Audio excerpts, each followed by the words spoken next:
gonna touch on is how I got with the group Under Pressure. You know what I'm saying? Tell the story about that.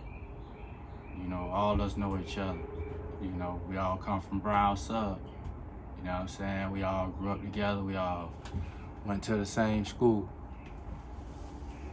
You know what I'm saying? We all went to Brownsville. Well, most of us went to Brownsville, you know, Northwestern, you know, the normal schools of Liberty City.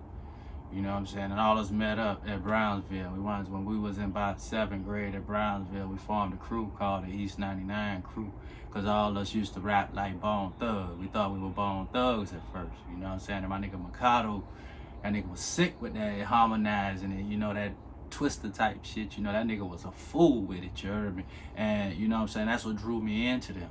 You know what I'm saying? I always heard Vari and Red. You know, them boys dropped their first single, Crack Queen, when we was kids. We were like 10 or 11 years old. You know what I'm saying? Them boys was already off the ground. You know, they had a backing in New York already. You know what I'm saying? And a little fan base in New York already, you know, around the Manhattan area, you dig? So them boys were doing their thing. You know what I'm saying? And then in 7th grade, when I first got to Brownsville, you know, we all knew we could rap, and a lot of people knew me, you know, from going around with Vicious Funk and going around with a few guys.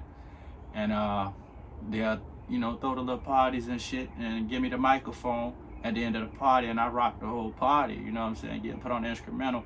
And I used to rock it. A lot of people didn't even know I was just a kid, you know what I'm saying, because a lot of people didn't get to see my face, because the guys who was around, they were so tall and things, till I had to get the mic. Back then, the mic had a wire on it from the DJ system, so you couldn't go too far away, but I always get behind somebody and do my thing.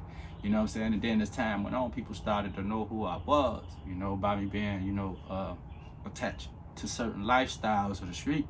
You know, I started getting known at a young age for certain things, you know, not gangster shit like shooting folks up and things, but the other side of the fence. You know what I'm saying? And I met them guys, you know, and you know, we clicked up real good in 7th grade. We had a crew called East 99, you know, after Bone Thugs and Harmony, because we all thought we were Bone Thugs. You know, we used to rap, you know, my dog Mikado, he was real stupid, you know, a little low, as the world know I'm not. You know, he was real stupid with the, you know, that harmonizing and fast rapping, you know, and that what really drew me in, you know what I'm saying, honestly. You know, and, you know, a lot of things I'll tell y'all later on. But now, you know, it's just, you know, I want to stick to that basis, how I came to the group. You know what I'm saying? So, them boys was in a pink and gray. I never forget the 3rd building, pink and gray downstairs, red apartment, his mom. You know, it went from the point of she would come home, you know what I'm saying, and throw all us out. You know what I'm saying? To just coming home, looking in the room, and it's like 15 of us in there. Everybody writing rhymes, you know what I'm saying? And she just go in her room, you know? And, you know, that's how we basically started out. You know what I'm saying? In the school, you know, not 7th grade, but as we got to know each other, 8th grade is when it really hit off. You know, 8th grade, that's when everybody started really wanting to rap. Everybody started hanging around rappers, you know, guys. We started hanging around certain crews in the Miami scene that was getting money. Everybody started trying to do something, whether you was just standing around or whether you was getting active, you know, you was doing something. You know what I'm saying? So that's when everybody really, you know, started going off and really started pumping. You know what I'm saying? This was around 96. You know, people was getting in the studio then, you know, trying to make it happen. You know, and by the time we was in 9th grade, one day, you know what I'm saying, I was coming through the hood, you know, doing, I could say a delivery.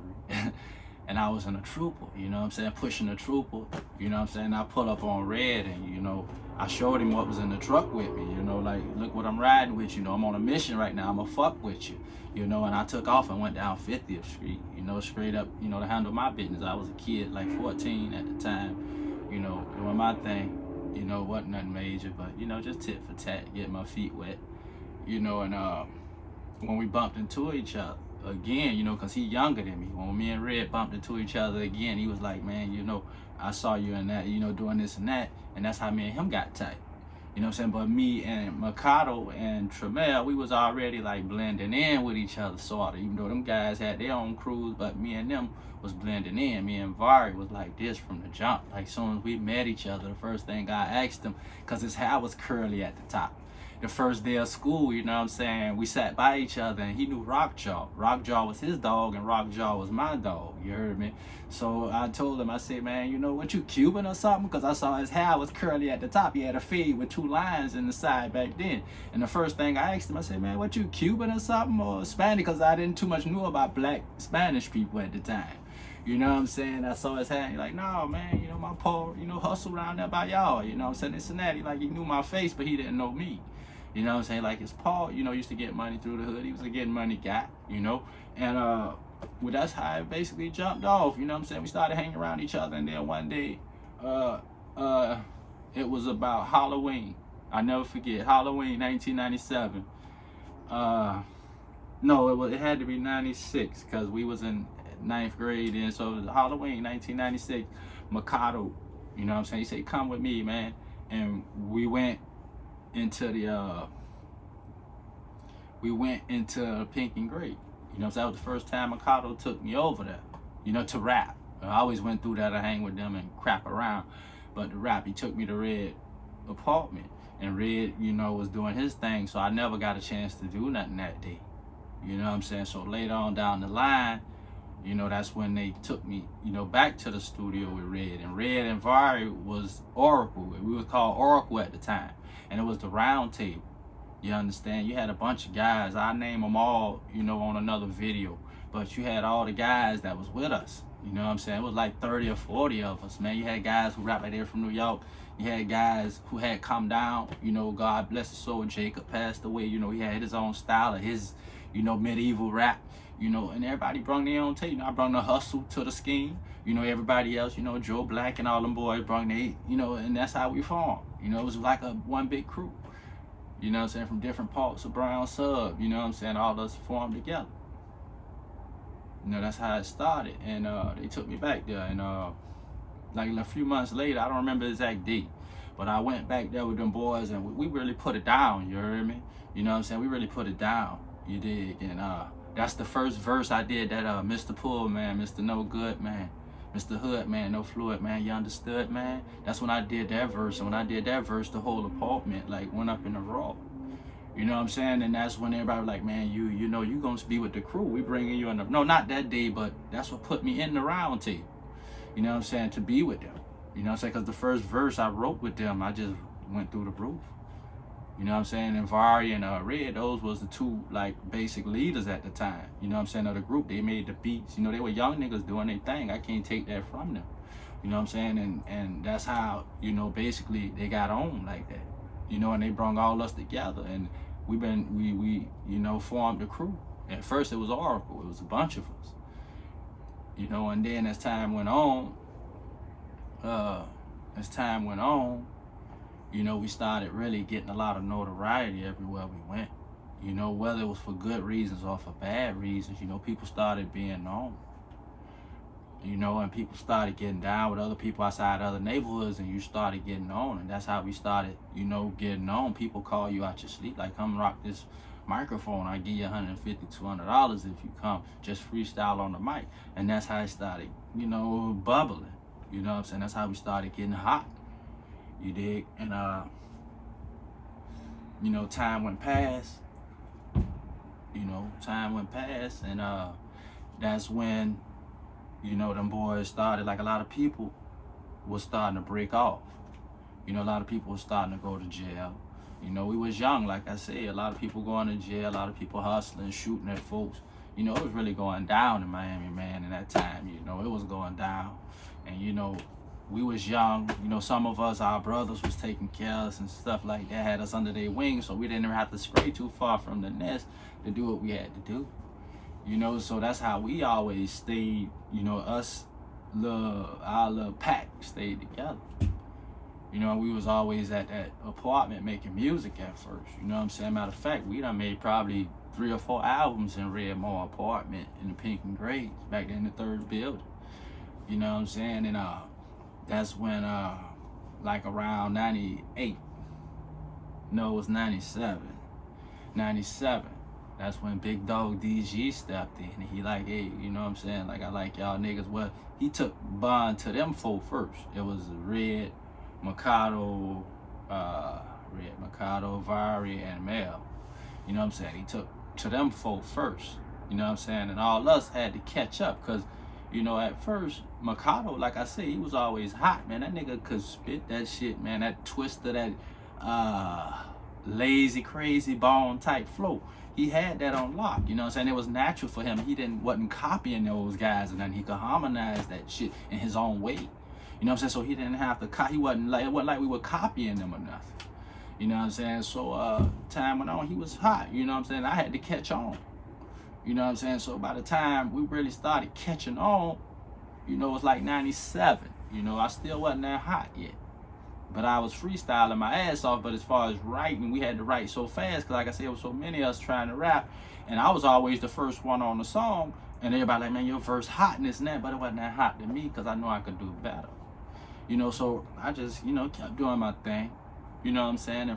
And he stepped in and he started taking control of the situation, started putting us in good studios, and started putting us with people who could, you know, putting us with the first guy we was with was Preston. You know, he was a guy from the Harold Melvin and the Blue Notes group. You know what I'm saying? A cool guy about his business. You know, as far as I know, I don't know what him and DG had going on. That's, you know, record label shit. I was an artist. You know what I'm saying? I know the relationship I had with him. You know, he was all right with me. You know what I'm saying? And you know, that was the first person, I say, our first manager we had, you know what I'm saying? And he did real good by us. That's when we did the thing up there at Flea Market. We did the commercial at the flea market, us jumping in the limo, and you know, he showed us love, man. You know, and DG, he was like, he didn't know the shit himself. He was off the streets, you know, so he didn't know much. He got with these guys to help him, and you know, they flushed him, you know what I'm saying? And that's how we got flushed. You know, I can't blame that man because we all, you know, I can't tell his business, but you know how it is, man. We from the hood. No, nobody can go to college for this, you know. So somebody step in and say they know something, you know. But anyway, back to the story, you know. And so that's how we started getting on.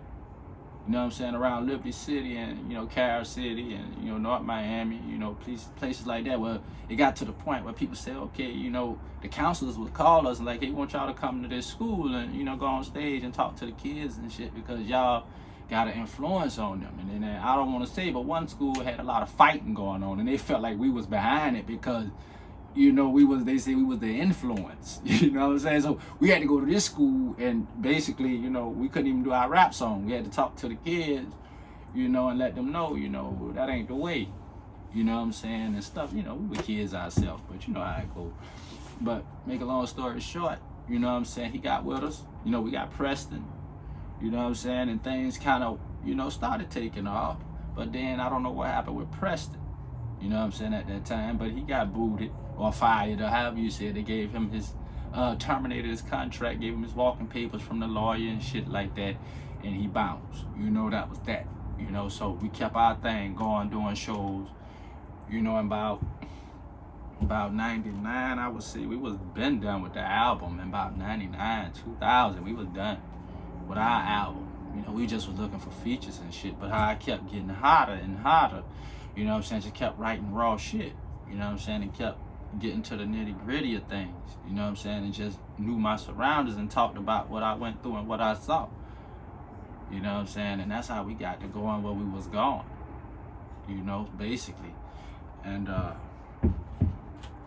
you know, when how can I say this, nobody was dummies, but you can't put your career in other people's hands, and that's basically what I did. You know, I put my career in them niggas' hands, but as far as that goes, you know, Preston was cool. Then later on down the line, we got with Tavares Turner, a good nigga.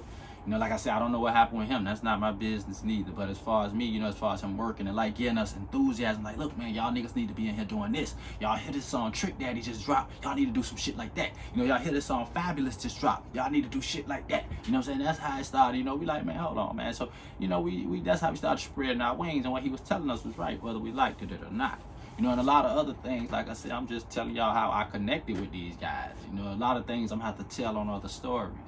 You know what I'm saying? But you know, that's how I connected with these guys, and all of us just started getting closer and closer, you know what I'm saying, during the fact, because when you around somebody all day, you in school around them all day, you at home around them all day, y'all in the studio coming up with ideas, they coming up with your ideas, you coming up with theirs, you know, you form some type of brotherhood, or, you know, some type of relationship like that, where you're real close with folks. You know what I'm saying? So that's how we kept it going. You know what I'm saying? And until we just, you know, got to that level, you know, where we started getting recognized by everybody, you know, and that's when we went to, you know, pumping up, doing our commercials. We did our first video, Like What Is Speedy Stole.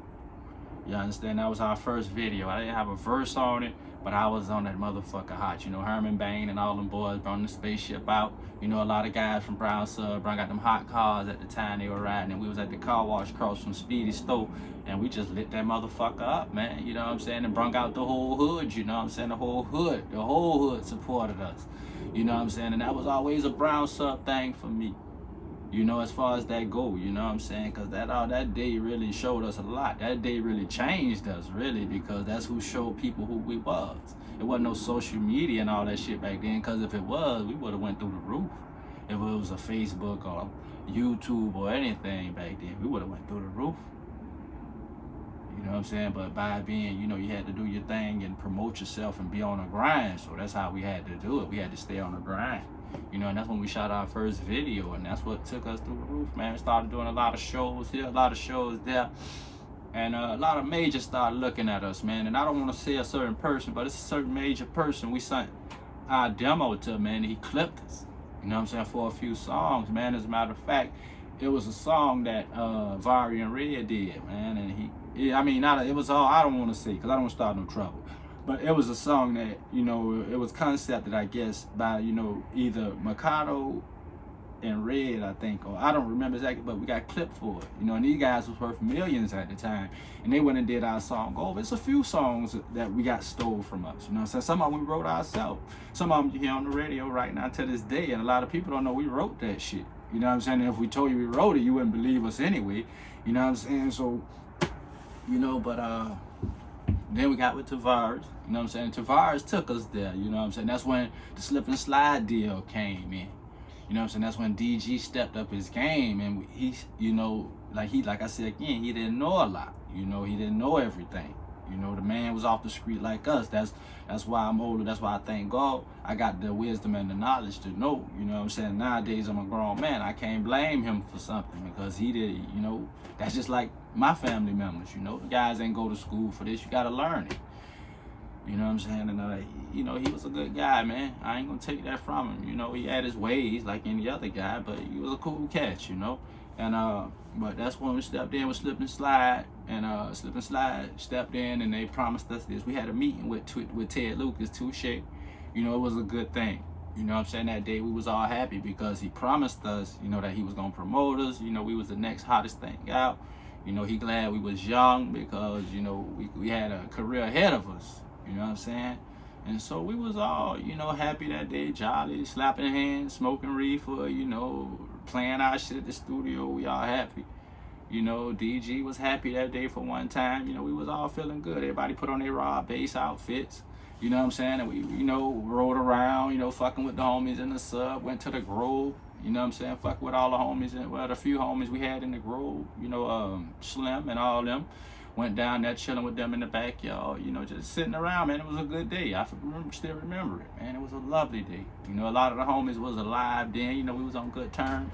You know, it was a good day, man. We, you know, we was already with Slip and Slide, but when we talked to Ted that day, that's what, like, put the stamp on it as if we thought. You know, but as time went on,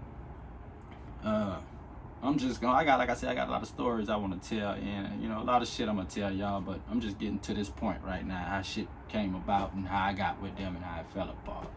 You know what I'm saying? So, as time went on, we got with Slip and Slide. You know, we doing our thing. The album dropped September 11th. The same day the Twin Towers got hit. That's the same day our album dropped, September 11, 2001. So that set us back 3 weeks. Now, our album was fucked up. You know, we couldn't sell no clips. You know, we couldn't sell no records. You know, the whatever happened, you know, Al-Qaeda or whoever, you know, crashed the planes into the Twin Towers. So that set us back, you know. So that was one strike. And then on top of that, we went on a tour, you know, on a tour all over the South. And when we got places, we saw they wasn't promoting us. You know what I'm saying? They didn't, wasn't treating us right. And a lot of people dropping game in our ear about, slip and slide really not, they on some basically making something out of nothing. When you told us that you was going to work for us and that you was going to make this happen. You know what I'm saying? So as time went on, it got real frustrating, man. It got real frustrating. All of us started drugging, alcohol, off track. Everybody. It wasn't just one person, man. I'm going to keep it real with y'all. Everybody was on something. Whether it was just reefer, whether it was reefer and drinking, a lot of people turned to, MD 44, what MD 2020, drinking straight out the bottle, passing it around, coolie high style. You know what I'm saying? We just were getting fucked up every day, all day, because we just saw it wasn't no way to it. You know what I'm saying? And by us being with certain guys, and when guys start, oh, we don't give a fuck about y'all, we don't care about y'all. Once you start saying that to some young guys that's 18, 19 years old, we're gonna tell you fuck you too. And we're going to drag you down the same way you're trying to drag us down when, chumps and those suckers. You know what I'm saying? And the same way I'm saying that, I say this, So instead of, us doing things how we did, we was young. We didn't know better. We went to Clark University in Atlanta, and we got on stage and we said profane things that we shouldn't have said. Cursed at the motherfucking promoters, called the women bitches and shit like that. And they didn't like it. They kicked us off the campus. As soon as we got off stage, they rushed us off the campus. So that after that day, Jermaine Dupri, everybody was looking at for us and shit. But we was at the hotel with some guys from Texas. Some guys said he was down with UGK. We was at the hotel with them getting fucked up. You know what I'm saying? Like, fuck us, because we lost our will. One slip and slide fucked us over. And when I say fucked us over, I don't mean like fucked us out no money or what they did. But I don't mean in that way. I mean, they fucked us by not promoting us and by, just trying to promote something to make their ends up or to make their little chips and say fuck everybody else, and I don't understand that, and I never did. That's just my opinion. But as time went on, as time went on and on, you feel me? We got to a point. We was in Carolina. I don't remember where, South or North Carolina. And we was with Benzino. We was supposed to be opening up for a Benzino show. We went in the bathroom to smoke a joint. And the security kicked the door in. We locked the door. Security kicked the door in. You know what I'm saying? Rushed me, Benzino. It was me, Benzino, Camouflage, which is Dexter, Tremel, and I think that's it. Yeah, if I'm not mistaken, it probably just me and Dexter, because them niggas was acting green at the time. They ain't, like, they couldn't smoke and all that old whole shit. So we went in the bathroom, we doing our thing, you heard me? And they kicked the door in on us, you know what I'm saying? Coming there with the flashlight, they had a police or two with them. The guys were straight. They're like, hey, man, what I'm saying? We told you, don't give a fuck who y'all. They told Benzino, they said, they didn't give a fuck who he is. You know what I'm saying? Get out the fucking club. At the time, Benzino was hot. He was with the guys, I forgot the guys he was with, but them guys was kind of hot at the time. They had a little buzz going, and people looked at Benzino because he was, they looked at him, made men. That's who Benzino was with.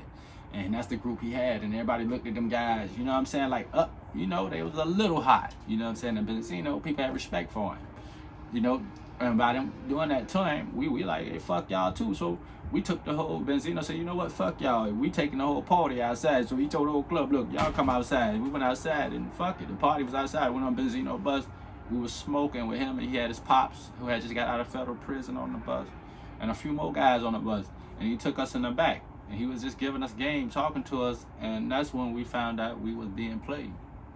And that's when he told us, like, hey, this is this, that is that, but it wasn't that. But we was telling him that to keep from being embarrassed, but we knew what it was. And when he started saying what it was, we already knew. So that night we went to the hotel, there was a big fallout. You know what I'm saying? That's why I always say, under pressure didn't break up in Brown Sub, under pressure broke up in Carolina. You know what I'm saying? That night it was over. No matter how much we tried to come back together, it was over because certain niggas got on the phone and said certain things they shouldn't have said. When we trying to give you game, you're not trying to give us game. They're not promoting us. How people gonna know us if you don't promote us, nigga? We ain't going to Hawaii yet, so you should have us out there. If you say you're gonna do that, you're gonna do that. But they did. You know what I'm saying? They did. They ain't promote us at all or none of that. So the group fell apart. Like I said, niggas started, doing their thing, drugging. Some people turned to harder shit. Some people stayed on the weed and coke. Some people started drinking. Some people turned to, heavier drink. Everybody was on something. That shit fucked us all up, man. That's why I'm glad all us cleaned our act up, and got our shit together, you know what I'm saying? Because everybody was fucked up, And when we broke up and shit like that. You know, I don't know what was coming about a lot of things. You know, I can't tell you because I wasn't around like that. You know, I was fucked up myself and I was in and out the street, you know, drugging and, you know, doing what I had to do to keep my habit going. You know, getting in my trouble, in and out of jail, getting picked up by detectives and shit like that. You know, so I was, you know, trying to stay afloat doing my thing. And, you know, I was out of town.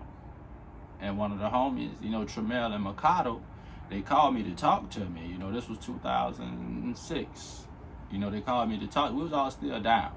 You know, we just wasn't like how we used to be, but we was still in the studio making it happen.